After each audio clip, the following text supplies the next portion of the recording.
जय श्री गणेश। नमस्कार। मैं आचार्य संजय द्विवेदी। मेरे समस्त प्रबुद्ध दर्शकों का मेरे चैनल पे हार्दिक स्वागत है। प्रिय दर्शकों, आज मैं मिथुन राशि का अप्रैल माह का मासिक राशिफल लेकर आपके सम्मुख उपस्थित हूं। अप्रैल माह अत्यंत विशेष माह बनने वाला है, क्योंकि इस माह में जो परिवर्तन है, जो ग्रहों का महासंयोग बन रहा है, वो अत्यंत विशेष है। मिथुन राशि के लिए महालाभकारी होने वाला है। प्रिय दर्शकों, इस माह में जो 4 परिवर्तन हैं, उनमें से पहला परिवर्तन मंगल का है। जब मंगल 2 अप्रैल को राशि परिवर्तन करेंगे, राहु के प्रभाव से मुक्त होकर, अंगारक दोष से मुक्त होकर ये आपके कर्म क्षेत्र में पहुंच जाएंगे।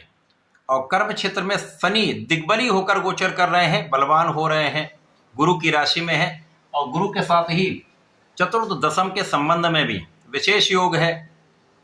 अब मंगल यहाँ पहुंचेंगे तो गुरु के साथ चतुर्थ दशम के संयोग में होंगे और मंगल को भी यहाँ पर दिग्बल प्राप्त है।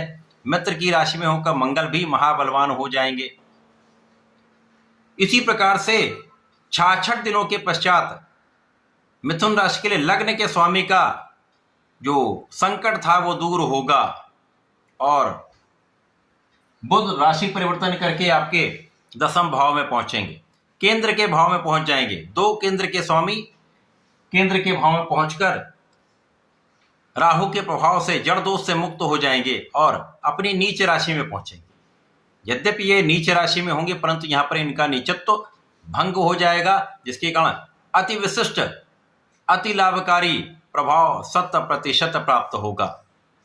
तो 66 दिनों का जो समस्याग्रस्त समय था वो दूर होने वाला है।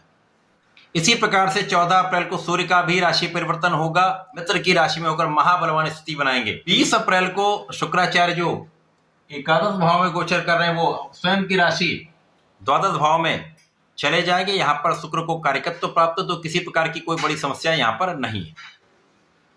इस माह के प्रारंभ से ही यदि हम अवलोकन करें तो राहु के दुष्प्रभाव में कमी आना प्रारंभ हो जाए, क्योंकि मंगल लगभग दशम भाव की ओर मूव कर चुके होंगे, तो मंगल से अंगारक दोष का प्रभाव कम होने लगेगा।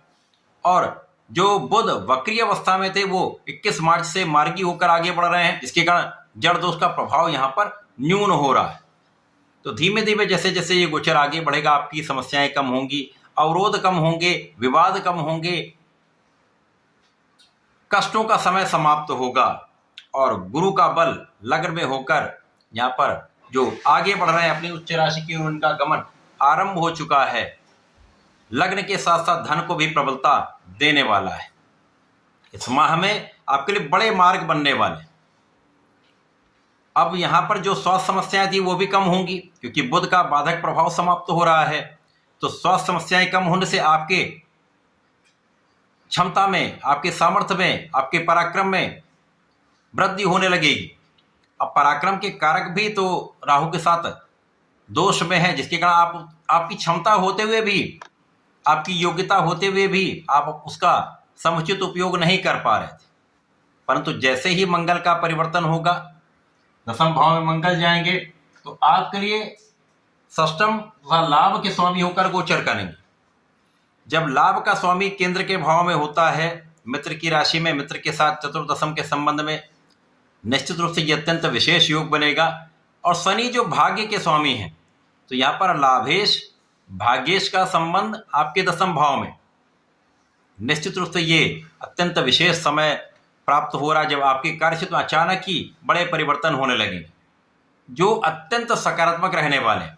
तो आप कोई भी कार्यक्षेत्र में हो सकते हैं, नौकरी में हो सकते हैं, तो यहाँ पर अच्छा इंक्रीमेंट लग सकता है, काम में सफलता मिल सकती है। साथ ही साथ इस प्रोफेशन में हैं तो वहाँ पर अवसरों का आना आरंभ हो जाएगा। धीमे धीमे यहाँ पर आपके जीवन में परिवर्तन आरंभ हो जाएगा। लाभ की निरंतरता यहाँ पर आपको प्राप्त होने लगी। जब 10 अप्रैल को बुध यहाँ पर आएंगे तो आपके जीवन में बड़े परिवर्तन होंगे, क्योंकि यहाँ से आपका जड़ दोष समाप्त हो जाएगा, तो व्यापारिक समस्याएं समाप्त हो जाएंगी, आर्थिक समस्याएं समाप्त हो जाएंगी, आपके पराक्रम का पूर्ण लाभ आपको मिलने लगेगा, लाभ में पहले से अधिक वृद्धि हो जाएगी।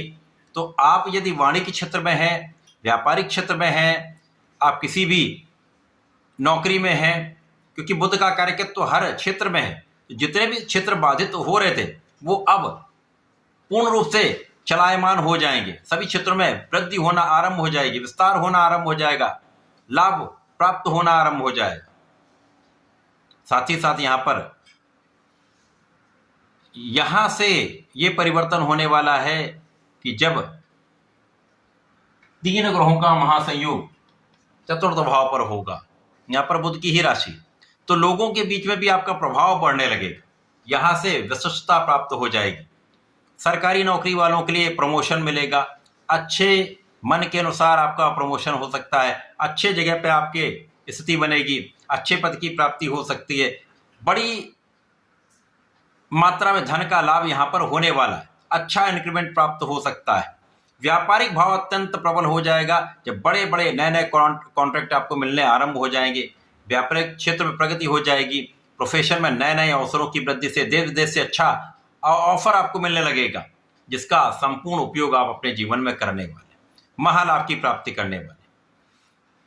इस जो समस्याएं अभी 2-3 महीने से चल रही थी, जिन जातकों की नौकरियां चली गई या व्यापारिक भाव ठप सा हो गया, उनका निश्चित रूप से सफलता का समय आने वाला है और नौकरी अच्छी प्राप्त होगी, अच्छे अवसरों की वृद्धि होगी। यदि देश विदेश से जुड़कर काम करना चाह रहे हैं तो वहां पर भी आपको लाभ अवश्य प्राप्त होगा। यहां पर आपके ज्ञान में वृद्धि होगी, आपके बुद्धि बल का विस्तार हो जाएगा। जब आपके बुद्धि बल का आप संपूर्ण उपयोग करते हैं और आपके नेतृत्व की क्षमता अच्छी होती है, आपका आत्मबल अच्छा होता है, आप कर्मठ होते हैं, तो आपके ज्ञान की विशिष्टता आपको मिलने लगती है। तो विद्यार्थियों के लिए भी बहुत अच्छा समय 10 अप्रैल के बाद है, जब आप अपने क्षेत्र में अच्छे परिणाम की प्राप्ति करने जा रहे हैं। साथ ही साथ यहाँ पर संतान पक्ष बलवान हो जाए, संतान के संबंध में अच्छे समाचार की प्राप्ति होगी, संतान सुख प्राप्त होगा। जैसे जैसे ये गोचर आगे बढ़ेगा, आपका 10th भाव अत्यंत प्रबल होगा, चहुओं से आपको लाभ की प्राप्ति होने लगेगी, लोगों का सहयोग मिलने लगेगा। जिन जिन सोर्सेज से आपको लाभ चाहिए, उन सोर्सेज से आपको लाभ मिल सकता है। एक से अधिक मार्ग आपके लिए बन जाएंगे तथा ऐसे ऐसे स्थानों से आपके काम बन सकते हैं जहां पर आपकी आशा नहीं रही होगी। अनएक्सपेक्टेड लाभ भी मिलने वाले। इस समय में आपका ज्ञान भी बढ़ा हुआ होगा, आपका इंट्यूशन बहुत बढ़िया होगा, आपका पूर्वानुमान श्रेष्ठ रहने वाला है। साथ ही साथ विशिष्ट ज्ञान में वृद्धि होगी, आपके आध्यात्मिक ज्ञान में वृद्धि होगी, धर्म कर्म के कार्यों में आपका मन भी लगेगा और यहां पर राहु का जो बाधक प्रभाव है वो कम होने लगेगा। यहां पर आपके मार्ग खुल जाएंगे और जब शुक्र का राशि परिवर्तन द्वादश भाव में हो जाएगा, स्वयं की राशि में जाकर ये बलवान होंगे और यहाँ पर इनको कारकत्व प्राप्त है, तो आपके धन ऐश्वर्य वैभव में वृद्धि होगी, आपके सुख साधन बढ़ेंगे, आपको भूमि भवन वाहन का लाभ निश्चित रूप से प्राप्त होगा। जिन जातकों के पास अपना घर नहीं है, वाहन नहीं है अथवा भूमि लेना चाह रहे हैं, तो ऐसे योग बन रहे हैं जब प्रबल रूप से आपके सुखों में वृद्धि का योग बनने वाला है। राजनीति में बड़े अवसर मिलेंगे, जनता से संबंधित कार्यों में है या प्रशासनिक सेवाओं में है, तो अच्छे अवसरों की मान सम्मान की प्राप्ति का योग बन रहा है। तो ये माह आपके लिए अत्यंत विशेष है। बहुत समय के पश्चात ऐसा लाभकारी समय आपको प्राप्त होने वाला है, आपके लिए सकारात्मक समय प्राप्त होने वाला है। इस समय में आपको गणपति महाराज की आराधना करनी है, ओम गंग गणपते नमः का नित्य जप करना है, गणपति अथर्व शीर्ष का पाठ करते रहें अथवा संकट नाशन गणेश स्तोत्रम का पाठ करते रहें। इस समय का संपूर्ण उपयोग करके आप लाभ की प्राप्ति 100% करेंगे, कोई संदेह नहीं। ऐसा करके इसका उपयोग करें। धन्यवाद, नमस्कार।